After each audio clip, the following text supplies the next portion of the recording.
하는 태도라고 하는 제목으로 은혜를 나누고 함께 기도하는 시간을 가지려고 합니다. 우리가 지난주에 25장을 말씀을 함께 나누었습니다. 25장의 내용은 25장 1절에 보면 유다의 왕 요시야의 아들 여호야김 넷째 해, 여호야김이 다스리던 해의 넷째 4년째 되는 해의 말씀이 임했는데, 오늘 26장의 말씀은 여호야김이 다스리기 시작한 때 여호야김이 왕이 된 그 첫 해 이야기입니다. 그러니까 시간 순서가 연결되는 것이 아니고 26장은 25장보다 적어도 4년이 앞서는, 햇수로 만 4년이 앞서는 그런 시간표입니다. 그래서 예레미야서는요, 시간의 순서대로 기록된 것이 아니고 의미를 따라서 이렇게 뒤죽박죽 이렇게 되어 있어요. 그래서 좀 시간 순서적으로 이해하면 오해할 소지가 많이 있습니다. 자, 25장의 말씀을 드릴 때 여호야김 4년째 되던 해가 참 의미 있다 말씀을 했죠. 무슨 의미가 있다고 했나요? 여호야김 4년째가 어떤 사건의 분수령이다, 그렇게 말씀을 했습니다. 그 분수령이 이제 고개가 올라갔다가 내려가는 것, 전환점, 변곡점이라는 거예요. 그게 뭐냐면 여호야김 4년 전까지는 회개하고 돌아와라, 돌아오면 내가 살려주겠다, 용서해주겠다, 그렇게 말씀을 했어요. 자, 그래서 오늘 26장의 내용도 보면 여호야김 4년이 아니라 그 전이니까 용서를 얘기합니다. 3절에 보면 그들이 듣고 혹시 각각 그 악한 길에서 돌아오리라 그리하며, 자, 끝에 보니까 재앙을 내리려 하던 뜻을 돌이키리라. 그런데 5절에 보면 꾸준히 보냈으나 그들의 말을 순종하라고 하였으나 너희는 순종하지 아니하였다. 그러니까 하나님께서 돌아오기만 하면 내가 용서해 주겠다. 근데 왜 너희는 이렇게 고집을 부리냐? 계속해서 선지자와 말씀을 이제 선포하면서 설득하는 과정이었다면, 여호야김 4년을 지나면 어떻게 됩니까? 25장에 보면 70년 동안 바벨론의 포로로 끌려가야 된다. 이제 이 판사의 온도가 내리는 것처럼 70년의 포로의 과정을, 형벌을 겪어야 되는 거예요. 자, 그렇기 때문에 여호야김 원년 1년의 이야기이기 때문에 이제 하나님께서 그래도 기회를 주시는 거예요. 기회를 주는 거예요. 자, 그런데 이 기회를 주는데 오늘 성경을 보면 2절에 보면 여호와께서 이와 같이 말씀하시니라 너는 여호와의 성전 뜰에 서서 모든 유다 성읍에서 여호와의 성전에 와서 예배하는 자에게 내가 내게 명령하여 이르게 한 모든 말을 전하라는 거예요. 자, 이 말씀이 안 믿는 사람에게, 또 믿는다고 하지만 예배도 안 드리고 말씀도 안 듣고 제사도 안 드리는 그런 사람을 향해서 주시는 말씀이 아니라 예배를 잘 드리는, 성전에 와서 제사를 드리는 그런 사람들을 향해서 주시는 말씀이라는 거예요. 그러면 오늘날로 보면 안 믿는 사람이 아니라 세상으로 믿노라 하면서 세상으로 싸돌아다니는 그런 사람들이 아니라 나는 열심히 믿어, 나는 잘 믿는 사람이야, 나는 구원 받았어 라고 하는 그런 사람들이 모여서 예배하는 그 교회, 예배 처소에, 성전 교회당 예배당에 와가지고 예레미야가 선포를 하는 거예요. 자, 어떤 내용일까요? 돌아오라 그렇게 얘기하는 걸 보면 안 돌아왔다는 거예요. 누구한테 돌아오라는 거예요? 하나님께 돌아오라는 거죠. 근데 그 예배 드리는 사람은 자기가 돌아왔다고 생각해요? 안 돌아왔다고 생각해요? 자기는 돌아왔다고 생각하는 거예요. 내가 이렇게 예배하고 있는데, 이렇게 봉사하고 있는데, 믿음생활 이렇게 잘하고 있는데 왜 자꾸 나보고 예수 잘 믿으라고 그러냐고. 우리도 그럴 거 아닙니까? 그죠? 근데 예레미야 시대도 똑같았어요. 누가 우리 보고 예수 제대로 좀 믿으세요 그러면 할렐루야 아멘 그래야죠. 그래요. 아니 이 사람이 누구 보고 이 큰 소리야? 그래요. 요즘에 신앙생활 하는 그 기준이 상향 평준화가 되어가는 것이 아니고 점점 하향 평준화가 되어가요. 그 얘기는 뭐냐면 신앙의 모습이 점점 이렇게 내려가요. 뭐 믿음의 수준 우리가 그냥 정할 수 있는 건 아니지만 성경적인 기준으로 비춰봐서 이것이 믿음이다라고 하는 그런 기준에 비춰보면 점점 이렇게 연륜이 쌓이고 은혜가 임하고 믿음의 어떤 여정이 있으면 올라가야 되는데 그게 아니라 점점 내려가요. 어떤 분이 이번 달 좁은 문, 좁은 길 그 책을 읽고 30분 만에 읽었대요. 그래서 내가 읽은 소감이 어떻습니까? 물어봤어요. 그럴 때면 그 분이 하는 얘기가 주저하지도 않고 뭐라 그러냐면 목사님 참 구원받을 사람 별로 없을 것 같아요. 그래.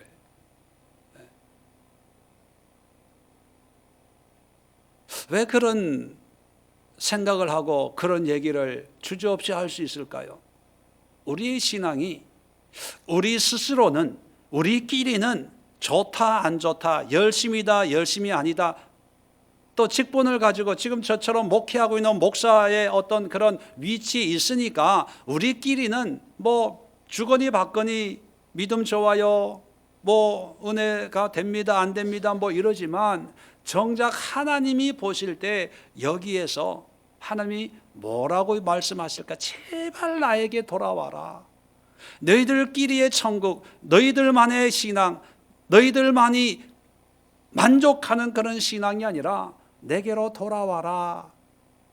그러면 내가 너희를 축복하고 살려주겠다. 그러지 않을까요? 자, 오늘 이 말씀을 통해서 예레미야를 통해서 하나님이 주시는 이 말씀을 이제 예레미야는 성전에서 이 하나님의 말씀을 대언하는 거죠. 저희들에게는 오늘날 우리의 신앙을 한번 점검해 보는 거예요. 자, 이것이 편한 우리의 마음이 편해질까요? 아니면 좀 불편해질까요? 불편해져요. 아니 불편해져야 돼요. 우리가 편해 괜찮아 나는 열심히 하고 있어 나는 잘하고 있어 서부전선 이상 없다 뭐 이런 영화처럼 나는 구원전선 은혜전선 이상 없어 이러면 참 곤란해집니다. 왜냐하면 불편해져야 돼요. 왜요? 예레미야도 자 이렇게 말씀을 성전에서 전했더니만 그 결과가 어떻게 되냐 하면 8절 보세요. 예레미야가 여호와께서 명령하신 말씀을 모든 백성에게 전하기를 마침에 제사장들과 선지자들과 모든 백성이 그를 붙잡고 이르되 내가 반드시 죽어야 하리라. 붙잡아서 예레미야를 죽이려고 하는 거예요. 왜요? 왜 죽이려고 할까요? 우리 보고 믿음 없다고 얘기하니까 잘못된 믿음이라고 얘기하니까 신앙생활 제대로 하라고 얘기하니까 죽이는 거예요. 왜요? 본인들 생각에는 잘하고 있다고 생각하거든요. 열심히 일하고 생각하거든요. 이게 바른 믿음 생활이라고 생각하기 때문에 자 이런 상황 속에 자 오늘날도 이렇게 뭐 죽이려고 하지는 않지만 어떤 자기의 신앙의 경관진 속에 있는 오늘날 이 신앙 풍토 속에서 하나님이 주시는 말씀을 우리가 어떠한 마음으로 그 말씀을 받고 믿고 그 말씀으로 살아가야 되는가? 예레미야를 보면서 세 가지로 우리가 정리를 하고 함께 이렇게 하나님의 말씀대로 믿고 살 수 있도록 하나님께 기도하는 시간을 가지려고 합니다. 첫 번째, 자, 2절 끝에 보면 하나님께서 예레미야에게 뭐라고 얘기하냐면, 내가 내게 명령하여 이르게 한 모든 말을 전하되 한마디도 감하지 말라는 거예요. 감하지, 빼지 말라는 거예요. 네. 자, 좋은 축복의 말이면 당연히 안 빼지요. 그대로 전하잖아요. 그런데 지금 이 말씀은 좋은 말이에요, 안 좋은 말이에요? 기분 나쁘게 하는 말이에요. 그리고 많은 학자들이 지금 26장 성전에서 설교하는 이 설교와 옛날에 우리가 한번 살펴봤는데 예레미야 7장에 보면 성전 설교라고 제가 말씀을 드렸는데, 예레미야 7장에 있는 이 내용과 연결되는 내용이다, 이렇게 얘기합니다.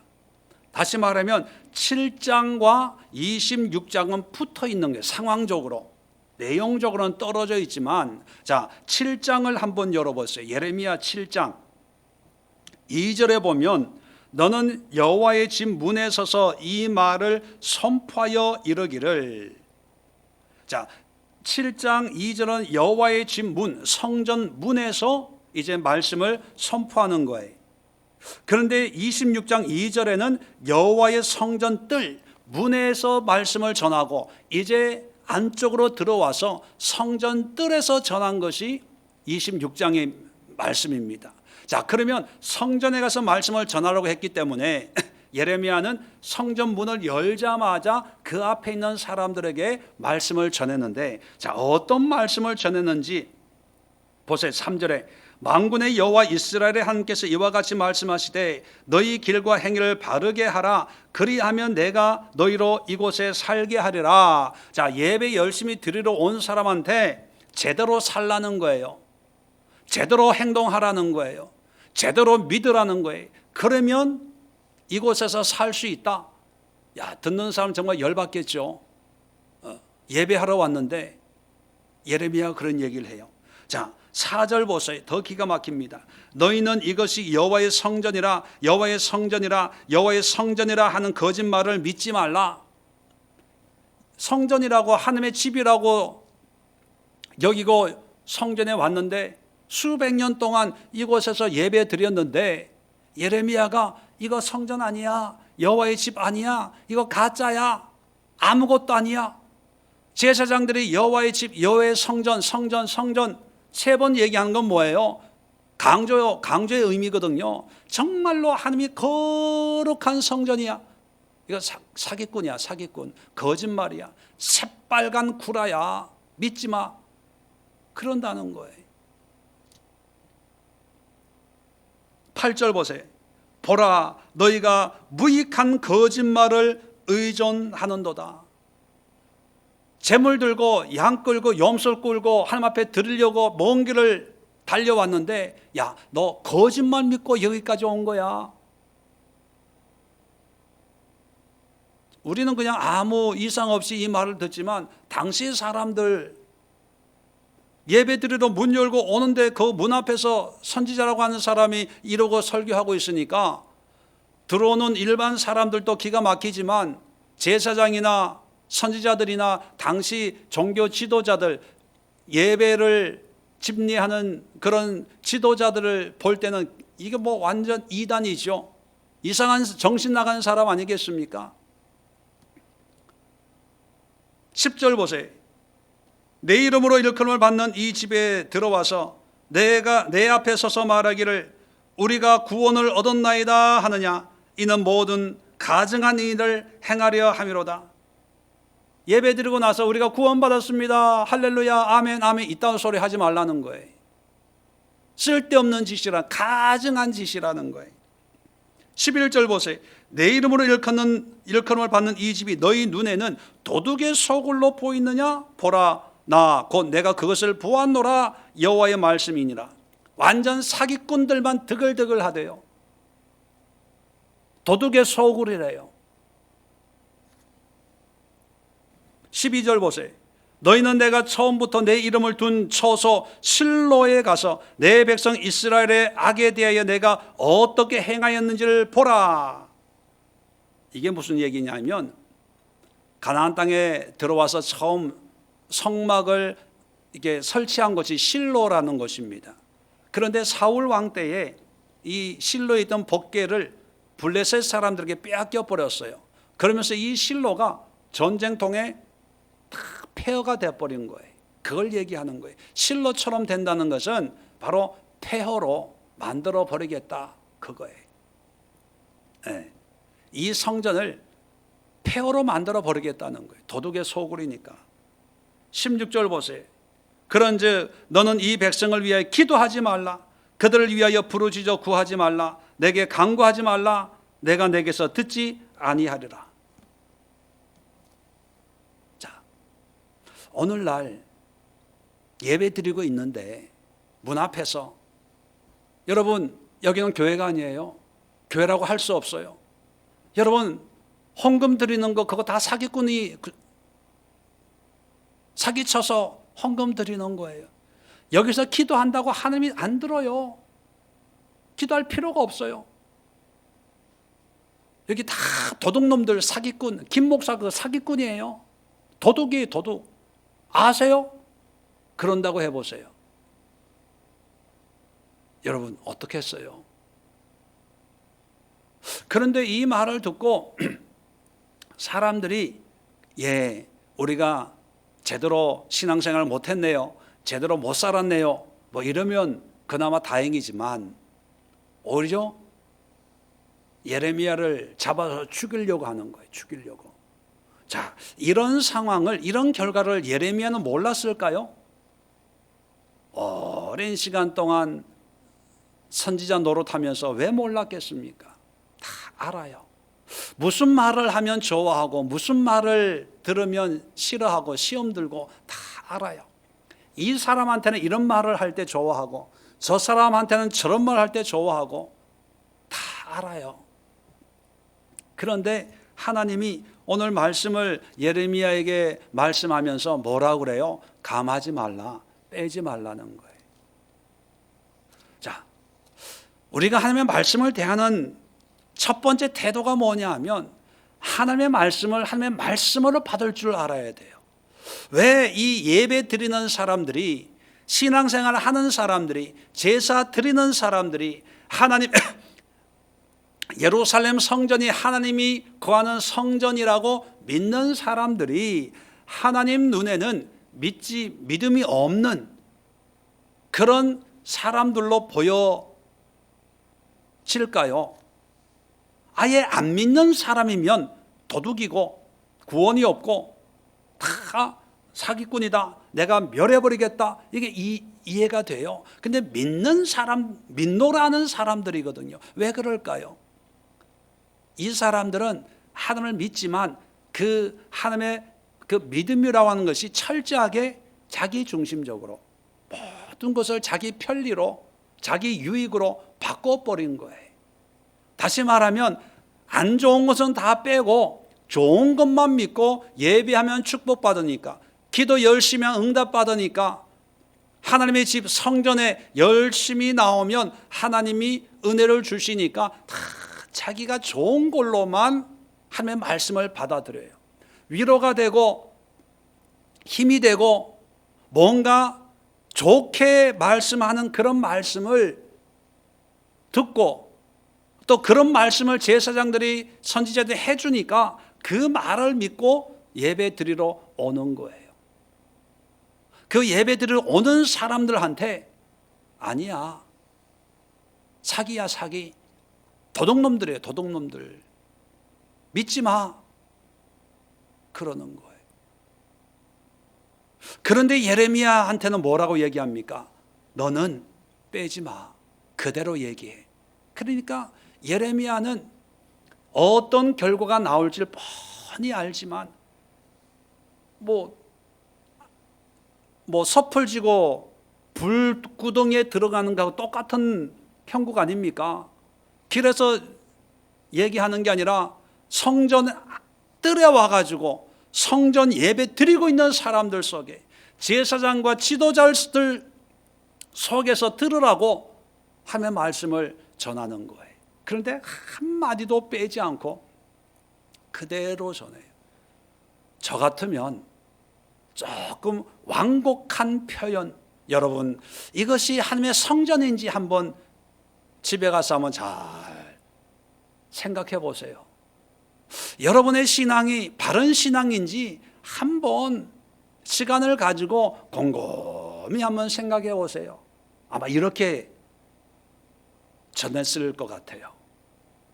그런데 예레미야는 그대로 하나님 말씀하시는 대로, 전하라는 대로 빼지 않고, 물론 더하지도 않고, 듣기 좋은 말만 하는 것이 아니라 하나님이 하라는 대로 전하는 거예요. 이게 말씀을 대하는 우리의 태도입니다. 성경을 읽을 때 은혜 되는 데는 줄 쳐요. 위로의 말씀에는 줄을 쳐요. 그런데 회개해라, 내게로 돌아와라, 너의 보험사를 살펴봐라, 너는 지금 어디로 가고 있냐, 무엇을 하고 있냐, 네가 가는 길이 정녕 하나님의 길, 나의 길이냐. 우리의 마음을 좀 불편해하고 무겁게 하는, 그리고 헌신을 요구하고 순종을 요구하고 통의 자복을 요구하는 그런 말씀은 슬쩍 빼요. 슬쩍 빼요. 또 빼기는 좀 그렇다면 조금 완곡한 표현으로, 이건 나중에, 다음에, 이거는 실질적으로 이렇게 하라는 것이 아니라 영적으로야 이렇게 사는 것이 하나님의 뜻이지만 내 문제가 급하니까 이 문제만 해결해 놓고 다 그렇게 자기가 중심이 돼서 하나님의 말씀을 넣었다 뺐다 넣었다 뺐다 그런다는 거예요. 여러분, 하나님의 말씀을 가감 없이 그대로 믿고 아멘 해야 됩니다. 신명기 4장 2절에 내가 너에게 명령하는 말을 너희가 가감하지 말고 내가 너에게 내리는 너희 하나님 여호와의 명령을 지켜라. 계시록 22장 18절로 19절에 내가 이 두루마리의 예언의 말씀을 듣는 모든 사람에게 증언하노니 만일 누구든지 이것들 외에 더하면 하나님이 이 두루마리에 기록된 재앙을 그들에게 내리실 것이요 만일 누구든지 이 두루마리의 예언의 말씀에서 제하여 버리면 하나님이 이 두루마리에 기록된 생명나무와 및 거룩한 성의 참여함을 제하여 버리시리라. 하나님의 말씀을 말씀대로 믿고 말씀대로 순종하고 말씀대로 살아야 된다는 거예요. 자, 두 번째는요, 4절에 보면 너는 그들에게 이와 같이 이르라. 여호와의 말씀에 너희가 나를 순종하지 아니하며 내가 너희 앞에 둔 내 율법을 행하지 아니하며 내가 너희에게 나의 종 선지자들을 꾸준히 보내고 그들의 말을 순종하라고 하였으나 너희는 순종하지 아니하였느니라. 자, 여기서 계속 순종이라는 말이 나옵니다. 누구에게 순종하라는 거예요? 당연히 하나님께 순종하는 거죠. 그런데 이 이스라엘 백성들, 예배 드리러 오는 사람들은 누구에게 순종해서 예배 드리러 오는 걸까요? 아까 7장에 얘기했잖아요. 도둑의 소굴이라고, 거짓말이라고. 그 도둑의 소굴, 거짓말하고 이 일반 성도들을 미혹한 사람들이 누굽니까? 지도자들이죠. 지도자들. 그러니까 본인들은 성전에 예배하러 오면서 무슨 생각하냐면 하나님께 순종한다고 하지만 실질적으로는 하나님의 말씀에 순종하는 것이 아니라 당시 제사장, 선지자들의 말에 순종해서 신앙생활하고 예배드리는 거예요. 자, 그런 상황에서 예레미야를 통해서 하나님이 말씀하는 게 뭐냐면 내 말에 순종하라는, 내 말에. 자, 그러면 좀 복잡해지는데 뭐냐면 제사를 드려요. 자, 제사 드리는 게 하나님의 말씀에 순종하는 게 아니냐, 그렇게 생각할 수 있어요. 제사장이 제사 드리라고 하는 것이 곧 하나님이 제사장이 말씀한 거고 제사장이 우리한테 얘기해가지고 우리는 그 말을 듣고 제사를 드리는 거니까 결국은 하나님의 뜻에 순종하는 게 아니냐, 그렇게 생각하기 쉽습니다. 예, 그게 우리의 논리예요. 우리가 편한 대로 생각하는 거예요. 하나님이 말씀하시는 순종은 뭐냐면, 내가 이 예물을 드리지만 이 예물을 내가 하나님의 말씀에 순종하는, 하나님의 뜻에 합당한 삶으로 이 예물을 드리고 제사를 드리는 그런 신앙이 되어야 된다는 거예요. 중간에 제사장이 있고 중간에 선지자가 있어서 어떤 목사님 나는 믿음이 없었어요, 목사님이 나보다 믿음이 좋으니까 목사님이 기도해 주시면 하나님이 더 응답을 잘 줄 거 아닙니까? 언뜻 들으면 제가 참 기분이 좋은, 왜 나를 인정해 주니까. 그런데 하나님이 볼 때는요, 이거는 하나님을 믿는 믿음이 아니라 목회자를 믿는 믿음이에요. 그러니까 그렇게 잘 분별해야 되는 거예요. 무조건 예배드리고 무조건 신앙생활 열심히 한다고 되는 것이 아니라 하나님께 순종하는 그런 믿음의 고백으로 모든 범사를 신앙생활을 해야 된다는 것입니다. 그래서 신앙생활의 중심은, 말씀의 중심은 항상 하나님이어야 돼요.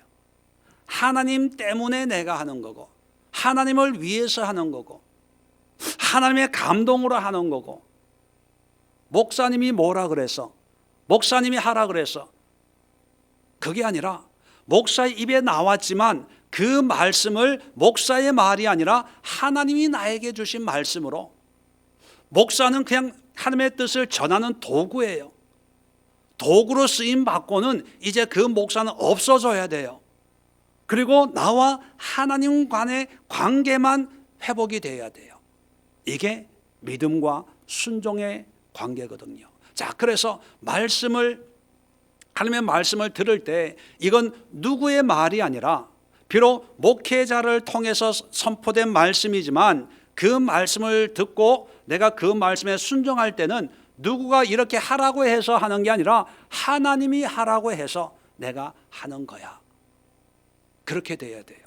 만약에 여러분들도 김 목사가 이렇게 하라고 해서 이렇게 순종합니다, 이렇게 믿음 생활합니다 라고 생각한다면 하나님이 보실 때 예수에게는 도둑의 소굴이에요.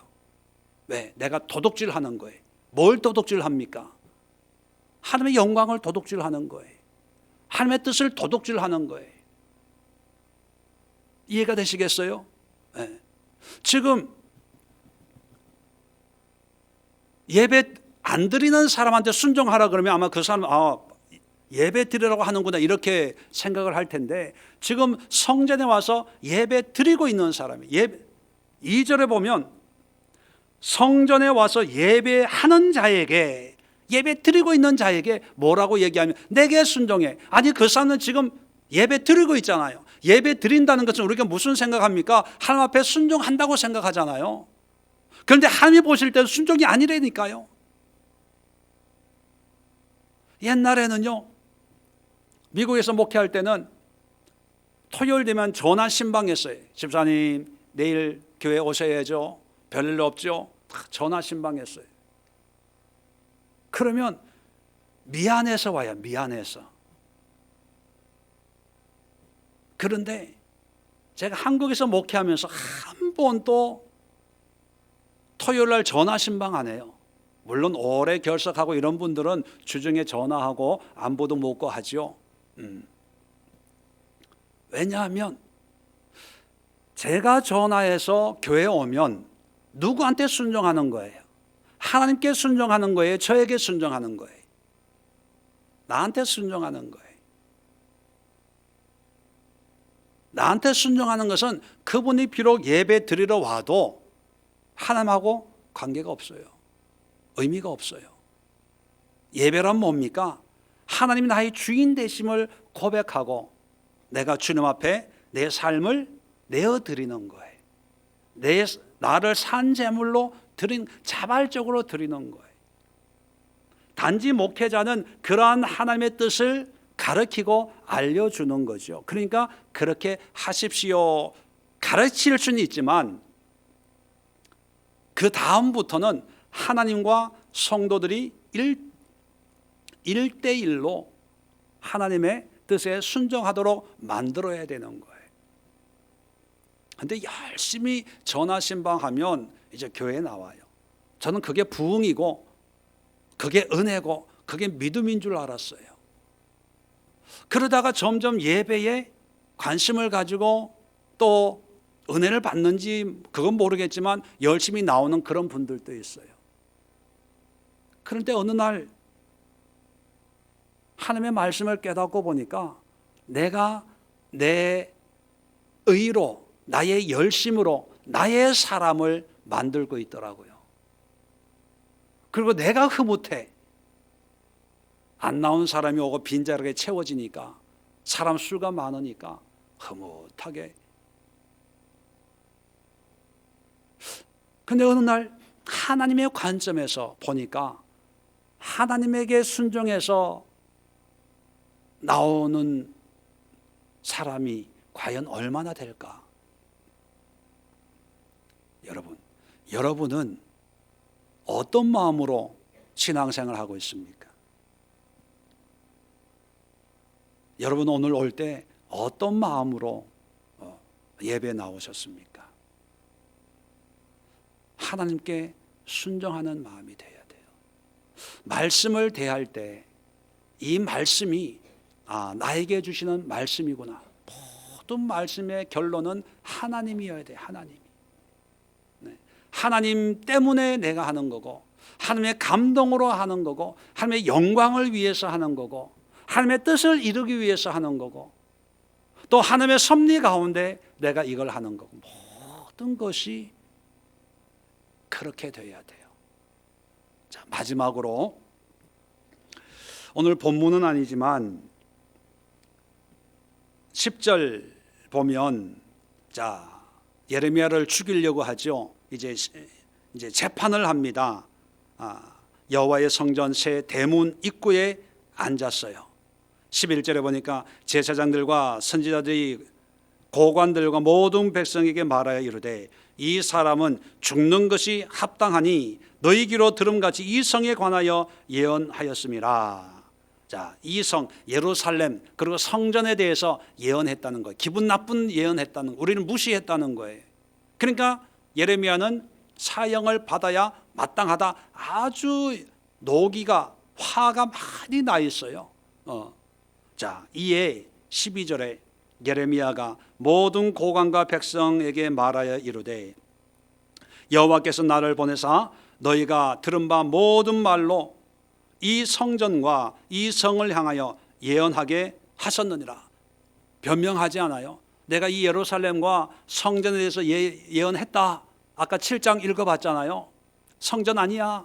이 성 다 하나님이 무너뜨릴 거야. 그렇게 예언을 했다는 거예요. 자, 13절에 그런즉 너희는 너희 길과 행위를 고치고 너희 하나님 여호와의 목소리를 청종하라. 그러면 여호와께서 너희에게 선언하신 재앙에 대하여 뜻을 돌이키시리라. 보라, 나는 너희 손에 있으니 너희 의견에 좋은 대로 옳은 대로 하려니와. 죽이려면 죽이라, 그거예요.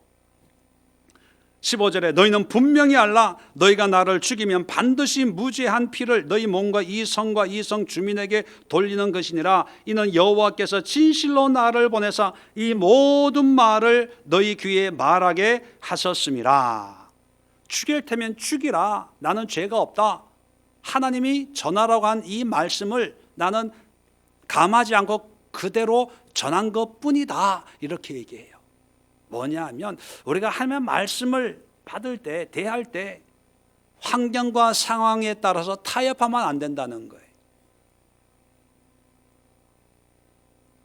내가 어려우니까 이렇게 하고, 또 내가 환경이 좀 나으니까 저렇게 하고, 그게 아니라 말씀이 나에게 임하면 환경이 어떻든 간에 그 말씀에 철저하게 그 말씀대로 믿음을 지키고 가라면 가고 서라면 서고 해야 된다는 거예요.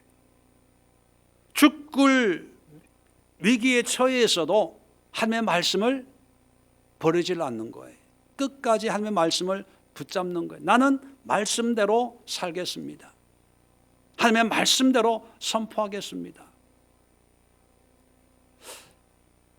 오늘날 많은 사람들이 어려울 때 예수님을 만나서 그 말씀을 붙잡고 열심히 살아갑니다. 그런데 나중에 환경이 좀 달라지면, 편안해지면 믿음도 달라져요. 목회하는 목사님들도 어렵고 힘들 때는 참 깨끗한 마음으로 목회하다가 목회를 잘하면 소위 말하는 큰 교회로 이게 부흥이 되면 조금씩 이게 맛이 변질되는 걸 보게 됩니다. 왜 그럴까요? 말씀을 성품이 물론 그런 것도 있지만 가장 중요한 것은 말씀을 끝까지 붙잡지를 않아서 그래요. 붙잡지를. 처음부터 잘못되는 그런 교회나 목회자는 없어요. 이단들도 처음에는 은혜 가운데 하나님의 특별한 은사 가운데 쓰임받던 사람들이 나중에 말씀에서 벗어나서 말씀으로 타협하면서 말씀으로 환경과 상황에 적용하면서 변질되는 거예요. 20장에 보면 재미있는 한 사람을 우리에게 소개해 줍니다. 20장에 보면 20절, 26장 20절. 또 여호와의 이름으로 예언한 사람이 있었는데 예레미야와 함께 하나님의 말씀을 예언한 사람을 소개해 주고 있습니다. 곧 기럇 여아림의 스마야의 아들 우리야라. 그가 예레미야의 모든 말과 같이 이 성과 이 땅에 경고하여 예언하매. 자, 예레미야 시대에 예레미야만 하나님의 말씀을 전한 것이 아니고 이름 없는 이런 우리야라고 하는 이런 여기만 등장해요. 이 사람의 정보는 이것만이 전부예요. 다른 데는 등장하지 않아요. 출신도 모르고 뭐도 몰라요. 자, 예레미야만 알지만 예레미야 못지않은 그런 하나님의 일꾼들도 있었어요. 우리가 지난 시간에 하나님이 뭐라고 얘기합니까? 하나님의 말씀이 꾸준히 전하고 또 끊임없이 하나님의 선지자를 보냈다. 예레미야만 보낸 게 아니라 다른 많은 이름 없는 그런 선지자들도 보냈어요. 그런데 그들 말을 안 들은 거죠. 그러니까 하나님이 화가 나신 거죠. 자, 예언을 하니까 21절 보세요. 여호야김 왕과 그의 모든 용사와 모든 고관이 그의 말을 듣고서 왕이 그를 죽이려 하매 우리야가 그 말을 듣고 두려워 애굽으로 도망하여 간지라. 기분 나쁜 말을 자꾸 하니까 왕이 죽이려고 잡아와라 하니까 이 소식을 알고 애굽으로 도망을 갔어요. 자, 그런데 22절 보세요. 여호야김 왕이 사람을 애굽으로 보내어 곧 악볼의 아들 엘나단과 몇 사람을 함께 애굽으로 보냈더니 그들이 우리야를 애굽에서 연행하여 여호야김 왕에게로 그를 데려오매 왕이 칼로 그를 죽이고 그의 시체를 평민의 묘지에 던지게 하니라. 여러분, 지금 예레미야가 잡혀 있는데 이 장로들이 이제 지방의 고 예루살렘에 있는 이 어른들이 예레미야를 죽이지 말라, 예레미야를 변호하면서 하는 내용이에요. 그러니까 예레미야도 우리야가 이렇게 죽었다는 걸 알고 있어요. 예루살렘 성에 있는 사람은 다 알고 있는 내용이에요. 그런 일이 있었다는 것을 상기시켜 왜 또 사람을 죽이려고 하냐, 살려줘라. 그래가지고 24절에 보면 죽이지 못하게 하니라. 예레미야를 살려주는 그런 결과를 얻게 되는 거예요. 그런데 왜 우리야 얘기를 합니까? 제가 말씀드리고 싶은 것은 뭐냐면 하나님의 일을 하는데 예레미야도 참 많은 우여곡절을 겪잖아요. 그런데도 살아요.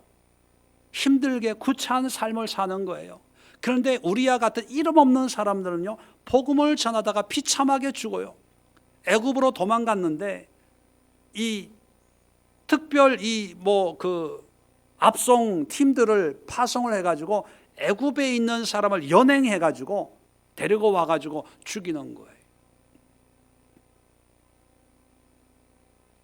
자, 이런 상황을 예레미야도 너무나 잘 알고 있어요. 죽일 테면 죽여라. 그 말 속에 나는 이미 죽었다. 우리아가 죽은 것처럼 나도 오늘 여기서 죽는구나 이렇게 생각했는지도 몰라요. 그런데도 우리아도 그렇고 예레미야도 그렇고 하나님의 말씀을 끝까지 붙잡고 죽음의 길을 걷는 거예요. 오늘날 많은 교인들이 있다고 하지만 과연 예레미야처럼 우리아처럼 이런 환경을 돌파할 수 있는 그런 말씀의 소유자들이 얼마나 많을까요? 좋을 때는 문제 없어요. 그러나 조금 어려운 일 생기면 하나님이 계시나 안 계시냐? 내가 구원 받았냐 안 받았냐? 천국이 있냐 없냐? 하나님이 계시냐 안 계시냐? 왔다 갔다 하지 않나요? 우리가 가진 이 믿음은 여러분 하나님이 축복으로 승승장구하는 그런 환경으로 인도하신다는 어떤 보증수표가 절대로 아닙니다. 이 말씀, 우리가 가진 이 믿음은 환경이 잘 된다는 보증수표가 아니라 어떤 환경 속에서도 이렇게 살면 내가 너와 함께 하겠다는 보증수표예요. 그러니까 우리와 같이 애굽으로 도망갔다가도 끌려와서 죽음을 당하고 평민들의 무덤, 공동묘지라는 거예요. 공동묘지에 던짐을 받아도 그 속에 하나님이 계시는 거예요. 예레미야처럼 감옥에 가고 뺨을 맞고 조롱을 당하고 비웃음을 당해도 거기에 하나님이 함께 하신다는 거예요. 이게 우리 믿음이 돼야 돼요. 우리는 너무 이기적이어서 하나님이 함께 계신다는 것을 어떻게 해석하냐 하면 환경이 좋아지는 것, 잘 되는 것, 형통하는 것, 번성하는 것, 유명해지는 것, 편안해지는 것, 부자 되는 것, 건강해지는 것, 치료받는 것, 뭐 이런 걸로. 아니에요.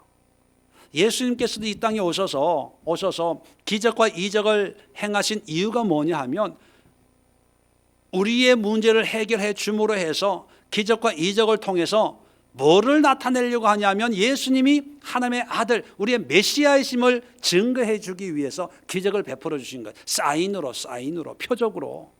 그러면 그러한 능력을 보고 예수님이 우리의 메시아구나, 예수님을 믿어야지. 예수님을 믿도록 하기 위해서 표적을 보여줬는데 예수님 당시 사람들도 그렇고 오늘날 그리스도인들도 그렇고 그런 표적 나에게도 보여주세요. 나에게도 임하게 해주세요. 표적만 사모하기 위해서 쫓아다니는 그런 무리들, 결국은 예수님의 표적을 안 보내주고 예수님이 십자가에 못 박히면 대제사장들에게 사로잡히면 나중에 뭐라 그러는지 아세요? 예수를 죽여라. 구원도 없고 천국도 없고 하나님도 없으니까 예수를 죽이세요. 이렇게 바뀐다니까요. 자, 그랬던 사람들이 보세요. 예수님이 부활해가지고 다시 기적과 이적을 베풀면 모여들까요? 안 모여들까요? 또 모여들어요. 이게 사람들이에요. 이건 믿음이 아니라는 거예요.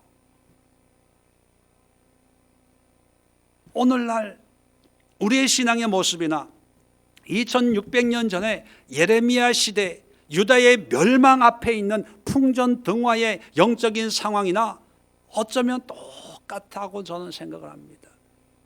예수님이 우리 예수에게 성전 입구에 서서 이거 교회 아니야, 이거 교회 아니야, 거짓말이야, 믿지 마 그럴지도 몰라요. 늘 두려움으로 살고 두려움으로 목회를 합니다. 적어도 여러분들, 우리 예수의 교인들만큼은 오늘 이 말씀을 함께 나누고 있는 이 시간만큼은 우리의 신앙을 되돌아보면서 과연 하나님의 말씀이 나에게 어떤 의미냐, 이 성경이 나에게 무엇을 말하고 있냐, 내가 가지고 있는 이 믿음이 과연 어떤 믿음인가, 우리 좀 냉철하게 되돌아보고 객관적으로 한번 살펴보면서 하나님이 기뻐하는 그런 신앙의 모습으로 돌아가는, 하나님께로 돌아가는 그런 기도와 은혜를 사모하는 시간을 갖도록 하겠습니다. 여러분, 말씀은 빼면 안 돼요. 그대로 순종해야 되고, 그 말씀을 통해서 하나님을 바라봐야 돼요. 하나님께로 돌아가야 돼요. 하나님의 말씀에 순종해야 돼요.